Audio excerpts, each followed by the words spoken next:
আসসালামু আলাইকুম। মালয়েশিয়ান প্রবাসী ভাইরা কেমন আছেন? একটা জিনিস আপনাদের সাথে আজকে শেয়ার করব, কারণ যারা মালয়েশিয়াতে অবৈধ আছেন এই জিনিসটা অবশ্যই আপনারা মাথায় রাখবেন। কারণ মালয়েশিয়া ইদানিং বড় ধরনের একটা চক্র বাড়াইছে। যে দেখা যাচ্ছে যে কলিং বিষয় মালয়েতে আসছে কোম্পানি নামে, ওইখান থেকে লারি হয়ে চলে গেছে। তো ওইখানকার একটা কথা খালি হয়েছে। তো অনেকেই প্রতারণ চক্র যেগুলো ওরা বলতেছে, যদি অবৈধ প্রবাসীদেরকে উৎসাহ করতেছে যে আপনারা যদি বৈধ হতে যান 6-7 হাজার রিঙ্গিত লাগবে, ওই কোম্পানিতে একটা কথা খালি হয়েছে, ওই নামে আপনাকে ঢোকা দেবে, আপনি ওইখানে কাজ করে খাবেন।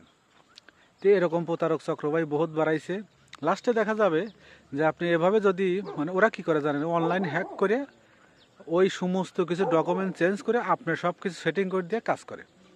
তো এরকম কাজ আমি মনে করি যে আপনারা কখনোই করবেন না।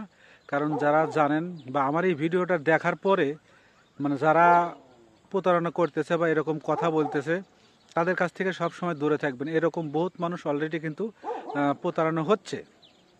তো অবশ্যই আপনারা সাবধানে থাকবেন। দরকার নেই অবৈধ আছেন অবৈধ থাকেন, যদি কোম্পানির সরকার পারমিট দেয় তখন পারমিট হবেন, কিন্তু কেউ চলে গেছে ওইখানে আপনাকে ঢোকা দিবে সমস্ত কিছু কাগজপাতি চেঞ্জ করে, এরকম কাজ কখনোই করবেন না। সবসময় সাবধান থাকবেন আর ভিডিওটা শেয়ার করে দিয়ে সবাইকে জানার সুযোগ করে দেবেন।